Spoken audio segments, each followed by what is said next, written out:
Hello again, and welcome back to the Mental Health Series, a place where we destigmatize and explore the topic of mental health through shared stories and discussion. I'm Richard Valle, Alameda County Supervisor of District 2, and I'm so glad you can join us today.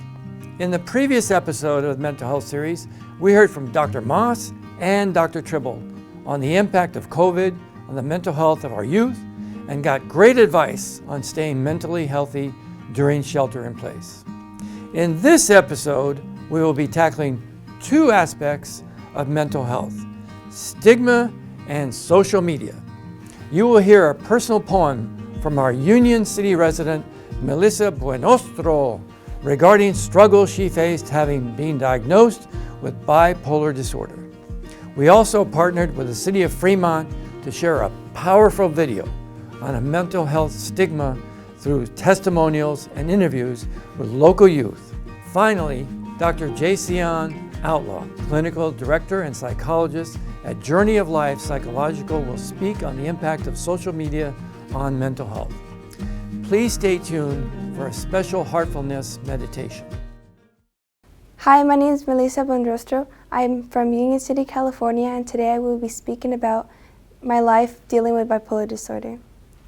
Melissa, do not feel like you are privileged just because you have a 504 plan. Is what my house principal told me after I explained to him that I needed extra time in class because of my depression and anxiety.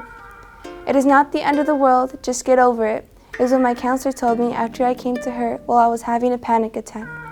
Just because you do not feel comfortable, I am not going to switch your seat, is what my chemistry teacher told me after I told them that I had bipolar disorder and my seat partner was purposely bumping me and triggering me. I was punished and lectured for constantly missing school, but no one bothered to ask me why. I was diagnosed with bipolar disorder type 1 when I was only 9 years old, and I have been struggling to deal with it ever since. I am told to go to school, otherwise I will have no future. I'm told my depression is not real because I'm only a kid and I haven't experienced the real life yet. I am told that all kids like me who go into independent studies or continuation schools are low lives who can't handle the real school.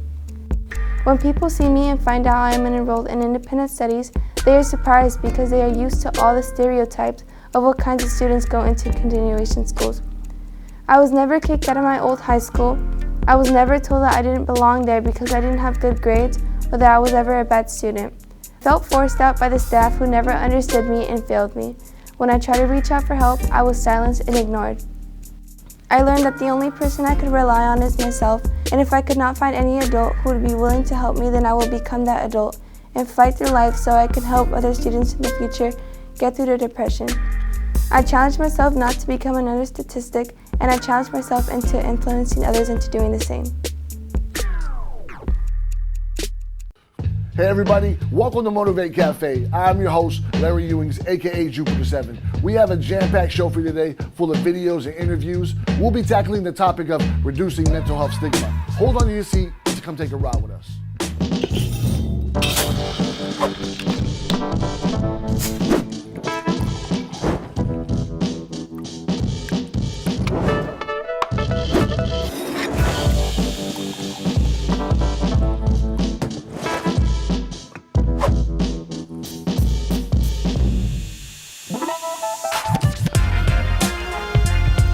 Hey guys, I've been in hip hop for a long time and come across many artists along the way. One of my favorite artists right now hails from Bronx, New York. His name is Randy Mason. He created this amazing song called I'm Fine. And I just wanted to kind of pick your brain a little bit of like, what was the heart and meaning behind that track? So really it started as kind of, like a lot of songs that I write begin as kind of this conversation that I'm having within my head and within my heart about things that I'm wrestling with. And so the title is I'm Fine, and it was birthed out of that phrase, like I'm fine. People ask me how I'm doing, I'm good, I'm fine. But really inside, I'm going through it. And it does, address some of my own experience with, things like depression and mental health and things of that nature. And I write a lot about those subjects, songs like Be Okay, songs like Good Morning, because, like most human beings, I wrestle with this kind of stuff on a regular basis, on a daily basis. And for me, the writing and creating songs has been sort of a remedy. It's been sort of like medicinal and nutritional, and it's been a very big part of my own mental health care. How have you dealt with like mental health leading into the life that you're living right now? So I think reaching out to people, I think, being honest with yourself, writing about it. For me, writing has been, it totally invaluable. It's been a great tool. Just getting it on paper, like, yo, this is how I feel. It doesn't have to be super positive or super like creative even. Just like, yo, I woke up and I don't feel great. You know what I mean? And or I'm thinking this, or I'm feeling that. Putting it on paper has been helpful. And so when I work with young people, we have a lot of kind of writing activities where we do things like that, just to help get it out of your head and out of your heart onto some paper. And then if you feel comfortable talking to somebody that you trust. I have a lyric that says something along the lines of like, I'm more selfish than selfless. Think less of myself when I should think of myself less. And that's really been pivotal for me. Like, yo, when I start to think about other people, like, yo, how's my brother doing? Or I should reach out to Kevin or my neighbor. I'm feeling like, wow, I really want somebody to help me. But catch what happens is when I turn and I go and reach out to somebody else and go and help somebody else, that does subsequently help me. You know what I mean? How can folks get a hold of you? Where they can follow me is on Instagram, Randy Mason Music. You can go to my website, randymason.org. So I look forward to hearing from y'all. Man, Randy, thank you so much for spending some time with us. Really appreciate it. I know you're busy out there. Keep up the great work, man, and I'm sure we'll connect soon. I'm fine. Hey, yo, I'm in way over my ad. What's a teacher without the college creds? What's a priest who ain't got the collar yet? Man, you could call me Ram, but don't call me Rab. Yo, they said that Christ rose from the dead, and I just rolled out of bed. And now I'm on the sofa instead. Lazarus came out the tomb. I'm trying to come out this room, consumed by the gloom, and it's all in my head. God forbid I said that. You know the stigma, mental illness. It's like an enigma. I ain't saying I'm sick, but this is a bit much to ignore. Look at all the symptoms. My mind marches to the beat of the syndrome. Lethargic, impoverished, regardless of income. A harvest of hardships apart from the system. Harbor them without the heart of a victim. But I ain't no victim. I'm fine. Never mind this mind of mine, I'm fine. If I could just keep my head in the game and stay ahead of the game, then I'ma be just fine. Said I'ma be just fine. I'ma be just fine. Said I'ma be just fine. I'ma be just fine. How could I be this blind to not see the signs? I'm fine. Along my travels as a hip hop artist, you meet a lot of cool people along the way. But one of the coolest people I've met, his name is Will Matthews. He's an ex-NFL football player for the Detroit Lions, which actually happens to be my favorite football team. How did football really become your sport of choice? Well, it was playing with the homies from the neighborhood, really, and we just all started playing in the backyard, just hitting each other, running with the football, kind of doing our thing. And very quickly, I found out I had a love and also a bit of talent. And that started to progress really quickly, and I found myself at the University of Texas playing for the Longhorns, and 5 rings later in a Rose Bowl championship, found myself knocking at the door at the NFL, Tell me about the transition into the NFL. I got to the NFL, worked really hard, busted it, got on a team, played, and then kind of the age-old story, like I'm immediately confronted by my limit, which is I couldn't stay healthy. So I'm like this great player.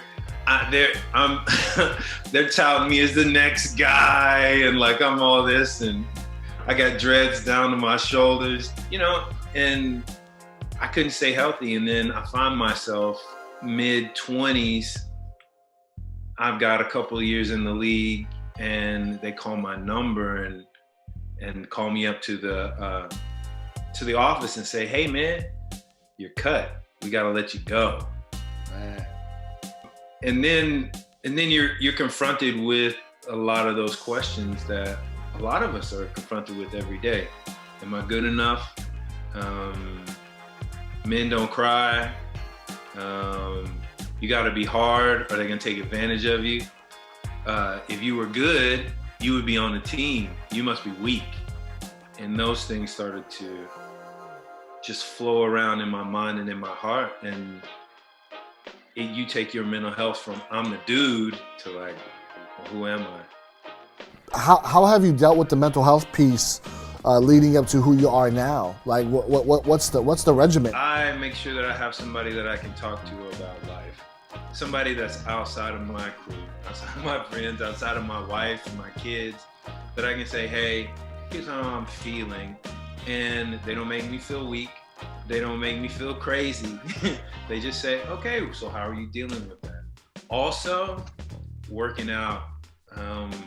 Every morning I'm up working out. I work on trying to eat better, make good decisions with what I have.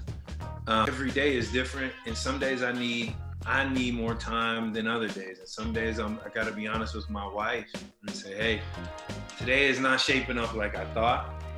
I'm gonna go take a minute and meditate, take some time by myself, and I'm gonna pray, talk to God or whatever you do, and get that space, and then I'm gonna come back and I'm not gonna give up. And where can people reach out to you? Where can people find you on Instagram and maybe on the internet?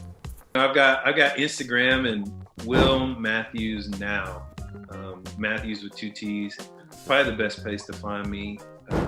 And then willmatthewsnow.com. See my website. Will, I want to thank you so much for spending some time with us, sharing your heart, being authentic, being transparent. I know a lot of people are going to receive a lot from this. Everybody, William Matthews Now.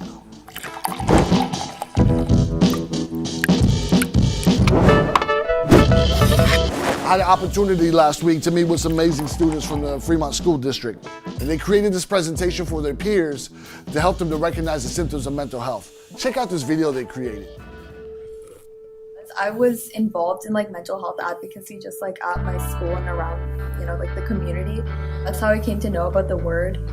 The way that I thought of stigma relating to mental illness, it was this negative idea surrounding mental health. Like if you had anxiety or any other condition that you were weak or that you were complaining or being ungrateful, versus it actually being a health condition. Before this project, I was familiar with the term and I knew that it had a negative connotation. I think it's something that needs to be addressed because it's kind of unfair to put a negative connotation on someone just because they have a mental illness.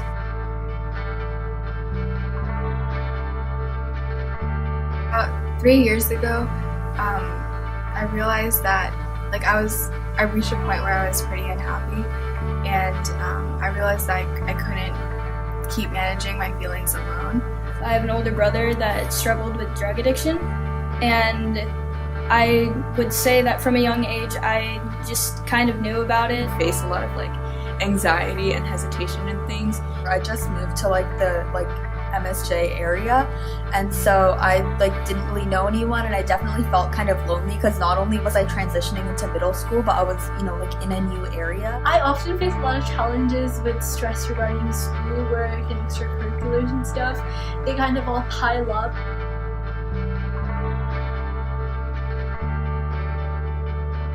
I think just in general, the way that society portrays mental illness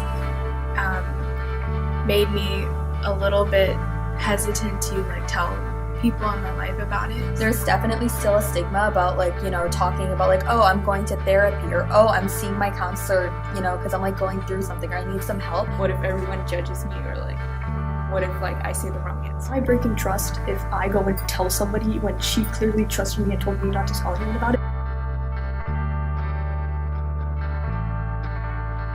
We need to normalize conversations about that so people aren't afraid to get the help that they need or reach out when they need to get help.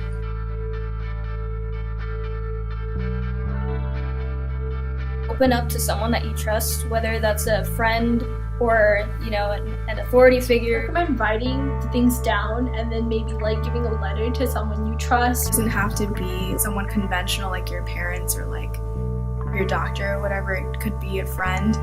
There's a lot of places where you can get help, and the important thing is just to be able to do it. Be as open as possible about what you're going through when you're actually reaching out.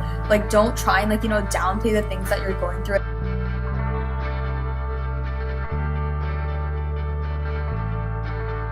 Just being honest about how you're feeling is always a good place. I just got done directing a short film called Blossom. It's a story about a young teenage girl who's struggling with things on the inside, but luckily, she rallies around some friends and a trusted individual to pull her out of her funk. I had the privilege of sitting down with the lead actress of the short film Blossom, who plays Sage. Hope you enjoyed this video. Hey everybody, welcome back to the show. We got our guest with us, Frankie Jensen. She is the star of a film called Blossom that you guys are going to see in a quick minute here. We're very excited to show you guys for this film, for Blossom, right? Did you relate to the character in the film? Oh yeah, throughout the whole thing, because I remember reading the synopsis of the character. She's like, she's an artsy kid, she's preparing for college, she's kind of depressed, and it's like, oh hey, that's literally me. I was like, oh wow. And especially since I just started going to therapy, like, I don't know, 2 or 3 months ago, and it was just like, it hit me. I was like, wow, I am depressed. I feel depressed sometimes. I'm not clinically diagnosed, but I have those days where I'm down or I just don't want to do anything or stuff like that. And being this character really showed me just like, yeah, I'm not alone. This is everybody, not just me. What gave you the courage to like really go seek out help? Where did that come from? Quarantine, definitely. It really just got me in my feels, you know? So not being able to see people, and I really realized, I was like, hey, this is not okay. The way I'm feeling right now, people feel that way, but the people who do feel that way, we need to talk to somebody about it. And I thought, you know, it's time. And so what would you say to someone your age, how would they deal with if they're going through some mental health issues? Don't be afraid to talk to your friends, to talk to your family, to talk to someone professionally. Just don't be afraid, honestly. It's scary, but if you can talk to somebody, it helps a lot. Yeah. Where can people find you online? You can go to my Instagram, which is frankiesaurus.s. Okay, like a dinosaur. Like a dinosaur. Okay. I love dinosaurs. My favorite thing on the planet, even though they're gone. Well, guys, thank you so much for hanging out with us. This is Frankie Jensen. Let's give it up. And do me a favor, check out this next flick.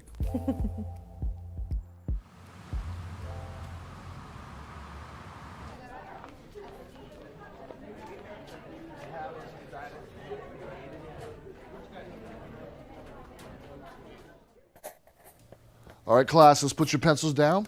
All eyes on me. All right, we made it, right? End of the school year. Really proud of you guys. Thank you so much for listening.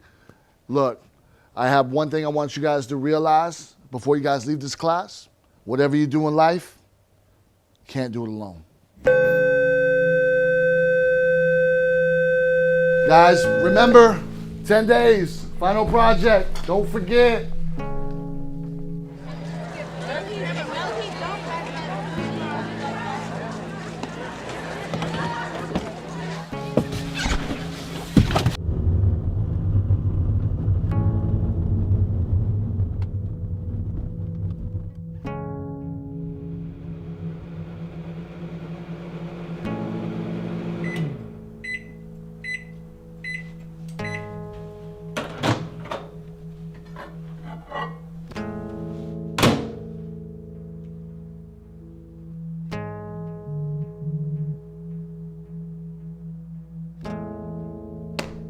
Football, it was nice to relax today with 12 hours of eating, drinking, and watching football. There were some big matchups today. You had Oakland versus Kansas City, San Francisco versus Baltimore, and Americans versus the Baptist. American Fox.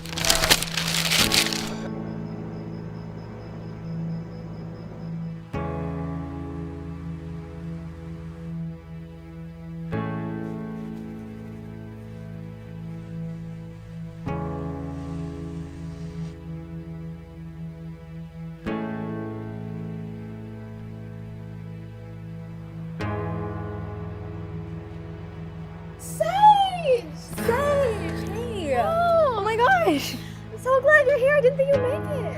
Thanks for inviting me over. Yeah, no worries. I hate being home alone.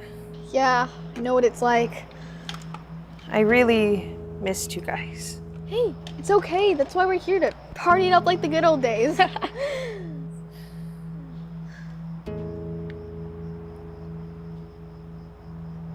Is everything okay? Yeah, I mean, yeah, it's fine. It's fine. Hey, I'm here if you ever need anything, okay? Okay. So, where have you been, stranger? Sorry, I haven't been around much. Just been busy. Yeah, we missed you. No, you know what? It's my bad for not reaching out. I just thought maybe you were stressed about AP classes. I know I am. I just haven't been myself, you know? I feel like that too sometimes. Like I'm not myself. But I have someone I talk to when that happens. Maybe that's something you can try. Maybe.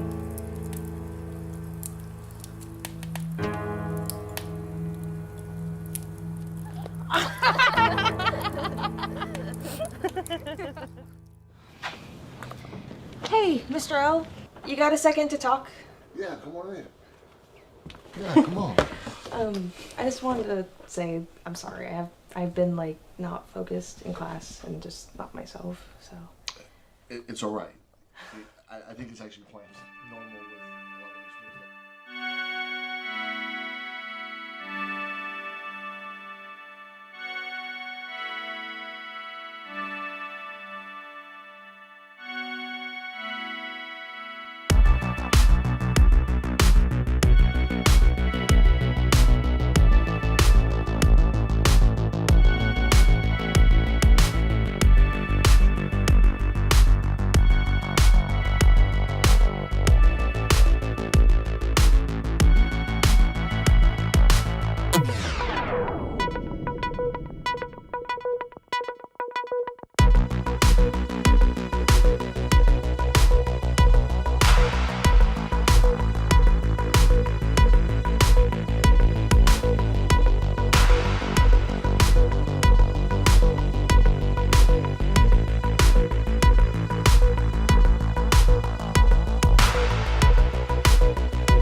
Hey everybody, thank you so much for hanging out with us here at Motivate Cafe. I'm your host, Larry Ewings, aka Jupiter 7, wishing you the best in mental health. Peace.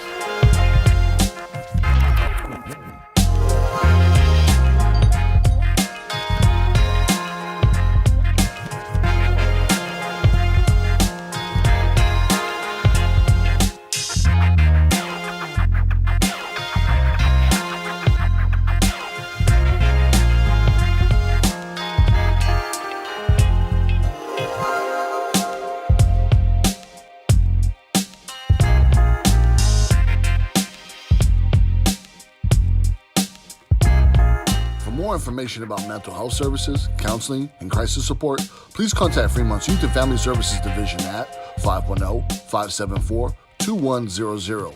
You can also visit them at fremont.gov or on Instagram at Fremont Youth Wellness.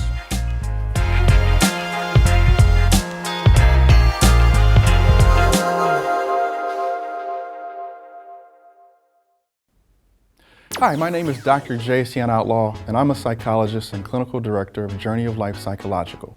Today I'm here to talk to you about social media and its effect on our lives. Human beings are naturally social, and historically we require interaction with other humans for safety, loving, belonging, and we even require interaction with other human beings for reproduction. There are lots of benefits to social media and having a presence online. Personally, I use social media to keep in contact with friends and people in which they don't live anywhere close. So I get a chance to get involved in their lives and see pictures of them and their family, and I essentially almost feel like I know who they are, although I may not have spoken with them in years. Another benefit of a social media presence is that we get increased knowledge of current events and breaking news. Many times we also can enjoy the memes, the jokes, and the stories, and the things that are funny and kind of make us feel good and give us a little bit of a dopamine release. Also, we get interaction and we get to e-dialogue with friends on a day-to-day basis. We get a chance to communicate, we get a chance to give our opinions, we get a chance to say what we want to say about things that are important to us. But we all know that there are many drawbacks to social media. The first and the obvious one is bullying. People can disguise themselves as someone in which they are not, and they can put out their information about you or the people you interact with, and that can definitely have an immediate effect on us in a negative capacity. We also can experience what we call an overconsumption of social media, and this can have an effect on our life balance. If you are spending countless hours on social media and you are neglecting other areas of your life, you might be a victim of this. Another drawback of social media and overconsumption is that we can develop what we call a reduced set of social skills in the real world. You might develop a strong ability to interact with others in a social media capacity, but once it's face-to-face, that can become difficult. We also can develop what we call an overdependence on social media. Specifically, if we're looking for the approval of others in terms of comments, likes, and shares, that can be a little bit too much at times, and in the absence of that, we can experience some difficulty. Finally, social media can have a negative impact on your sleep quality if you are exposed to too much white light, which can come from screens, whether it's your telephone or your computer. Why are we so drawn to social media? Social media actually is an example of a reinforcement schedule. So what happens is almost just like a slot machine. When you pull the reels of a slot machine, you might lose, but that chance that you might hit that win and be paid from it, you get reinforcement for that. Same way happens with social media, where we scroll through different stories and we're scanning the environment to find that perfect story that's going to reward us in some way. Secondly, social media does a really good job with keeping you interested. It does know what your interests are, and it has taken into account what you've searched for in the past. And so social media has an intelligent way of keeping you there for as long as possible. Social media does a really good job of filtering information in your direction based on your interests. So it's important that we understand that what you're exposed to many times on social media is based on what the computer or the algorithm really wants you to know. So sometimes it's important that you make sure that you understand there's a larger world out there of information. It's countless, it's endless, it has lots of more tentacles to it, and it's important that you seek out that information as opposed to just allowing social media to dictate what you watch. A cautionary statement is to not allow social media to make you dependent upon likes, shares, and comments and things that we do on social media that make us feel good. If you find yourself falling into that trap of not feeling good about yourself because you made a post, it didn't go viral and it didn't become popular amongst friends and family, that can be a cue to you that you gotta kind of take a step back. There are many ways in which we develop our self-esteem and we get a certain sense of self-worth outside of social media. By remaining dependent upon what other people think about our social media posts, this certainly can have a direct effect on our emotional presentation. We might become somewhat dysphoric or have a depressed sort of mood. We might find ourselves feeling unfulfilled. We might find ourselves being anxious to look at the effect of what we posted. So we should be very careful about understanding that social media is not a complete representation of the real world. A couple recommendations in terms of how to manage your life a little bit better with social media. Take your temperature on how much time you spend on social media and change as needed. There are a couple techniques that I use to avoid the overconsumption of using social media. So if I find myself using social media for way too many hours, I will attempt to stop myself at that point in time and determine what else I need to be doing in my day. The concept of productivity is really important to me, so if I'm using social media way too much, it's going to take away from the other things that are important in my life. In addition to that, I do find it helpful for me to set a social media timer on my phone in which it will tell me if I've been on one particular platform for too long. From what I understand, you can change this to whatever amount of time that you like, but I personally have it set at 1 hour. So one additional recommendation that I have is to be very careful about what you post on social media. Certainly, you want to have fun and you want to enjoy yourself, but it doesn't make a lot of sense to post anything that would be considered illegal and anything that can get you in trouble. So be very careful about what you post and use your privacy settings as needed. At the end of the day, social media is a method in which we communicate with others and we seek information and we get information and we can do lots of things on a day-to-day basis that keep us involved and keep our interests. You really just want to be careful to establish and maintain balance. It clearly has pros and it clearly has cons. There's going to be things that draw you in and things that turn you away. But if at the end of the day you allow social media to have a balanced part of your life, you will avoid many of the negative drawbacks of it. Hopefully some of the things that we talked about today resonate with you and you can take some things away from it. We hope that you enjoy our talk here today. Thank you for making it through episode 2. We hope it's provided some valuable insight and information around mental health. If you have friends or family who would like or benefit from this video, please feel free to share this episode with them. We look forward to continuing the conversation with further testimonials from District 2 youth in episode 3. For now, let's close out this video with a heartfulness meditation from a local guest, Bijju Venkat. Be well.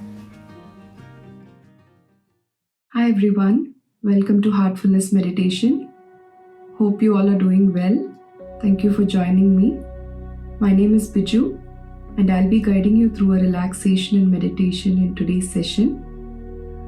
So before we go into a practical experience, let us take a few minutes to understand the challenges that we all face in the current times. There are a lot of stressors that many of us experience on a day-to-day basis.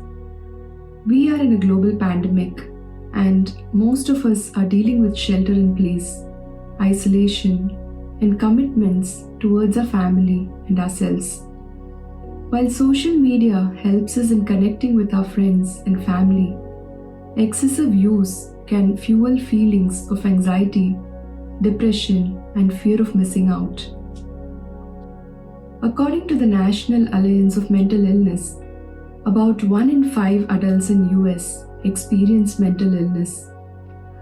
So there's a definite need for all to de-stress ourselves and bringing the much needed calmness and balance in these trying times. There are various tools and techniques that can help reduce stress, reduce anxiety, and bring some peace in an individual. One such tool or practice is meditation. Meditation through various studies and research has shown that through long-term regular practice can provide benefits across the physical, mental, and emotional spheres. In the physical sphere, it helps in lowering stress, improves sleep patterns, and provides opportunity to improve breathing. On the mental sphere, it is shown to help in bringing focus, awareness, improve problem solving, and in creative ventures. Most importantly, on the emotional sphere, it can lead to having compassion towards oneself and the others, reducing anger, become better in relationships, and in increasing the happiness factor. There are many meditation practices offered across the globe.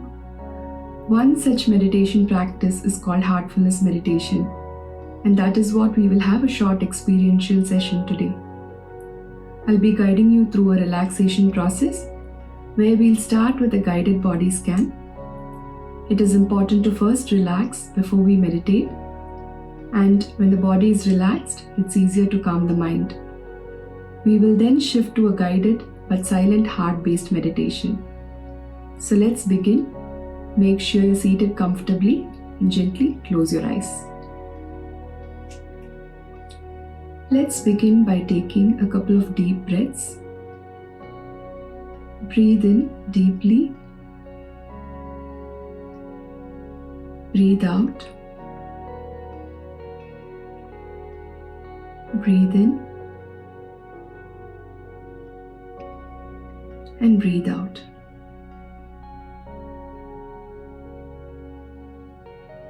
Let's bring our awareness to the toes. Wiggle your toes and feel them relax. Relax your ankles and feet. Feel the healing energy move up from the Mother Earth, up your feet to your knees, relaxing the lower legs.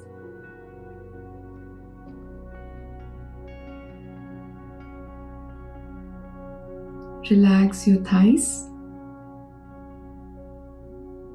The energy moves up your legs, relaxing them.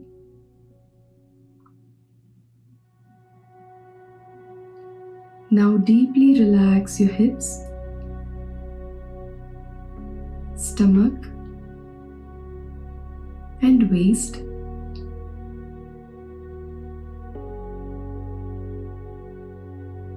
Relax your back.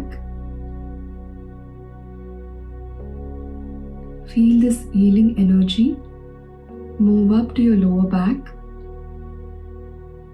your mid back, and the upper back, relaxing your entire back.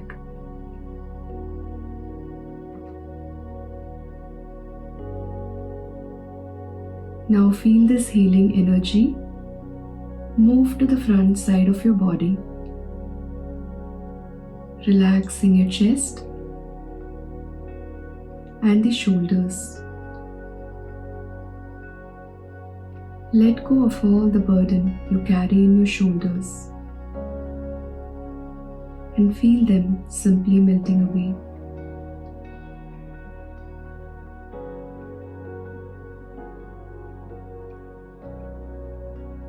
Relax your upper arms, elbows, your forearms, your wrists, palm, all the way to your fingertips.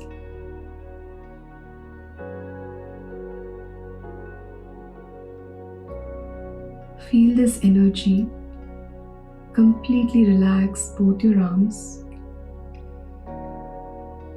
all the way to your fingertips.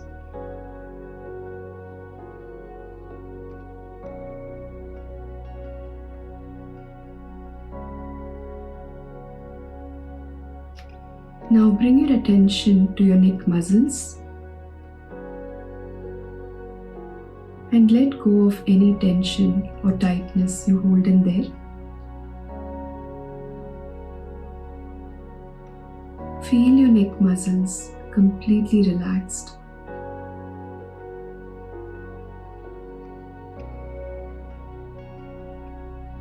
Now slowly move your awareness up to your face.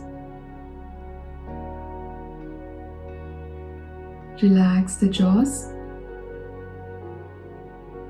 mouth,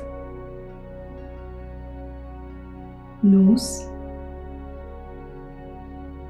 eyes, earlobes, facial muscles, forehead, all the way to the top of your head, and relaxing the back of your head.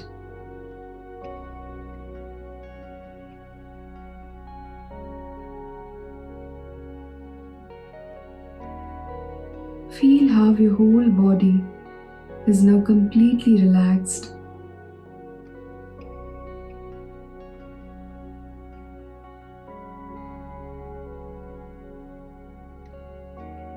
Now gently scan through your entire system, from the top of your head to the tip of your toe, and notice if any part of your body is tense. Feel it immersed in the healing energy from the Mother Earth for a little while longer.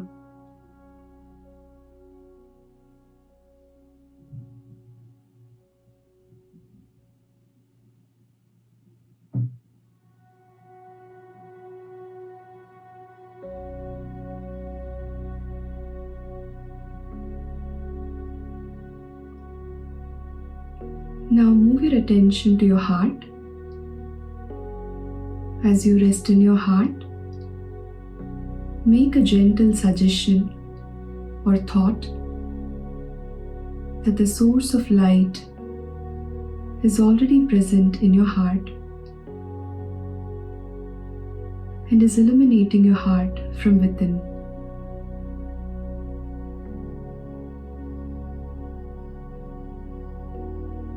Think that the light is attracting and pulling your attention inward.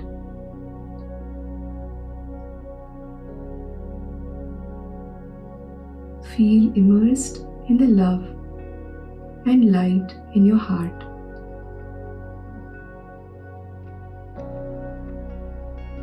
And slowly become absorbed in your inner self.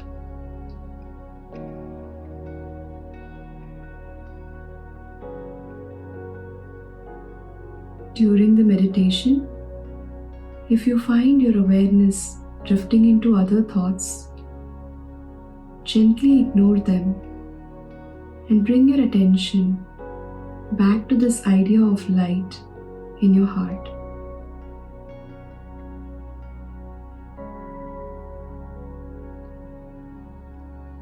Try not to fight the thoughts nor indulge in them during the silent meditation. Let them come and go. Just remind to yourself that you're meditating on your heart.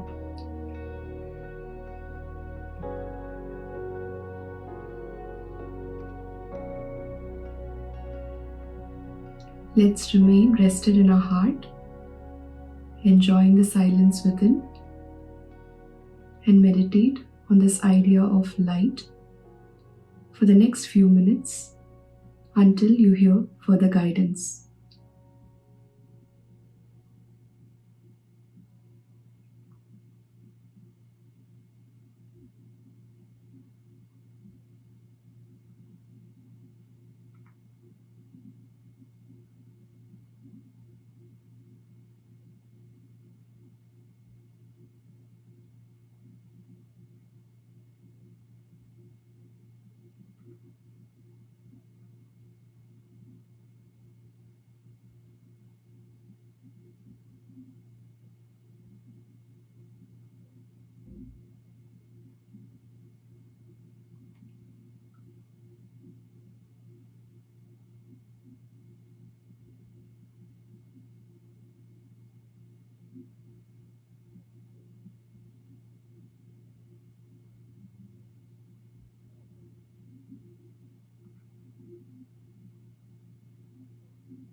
If you find yourself drifting into other thoughts, gently bring your attention back to the idea of light in your heart.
Gentle reminder. If your mind wanders with other thoughts, gently bring it back to the light in your heart.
Slowly and gently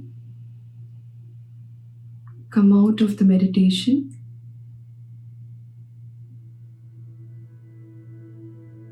and before you open your eyes, observe how you're feeling right now.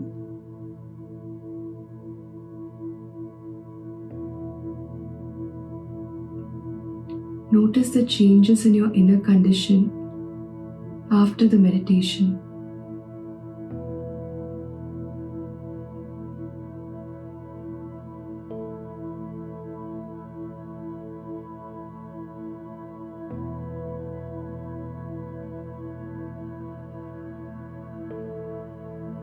And when you're ready, you may gently open your eyes.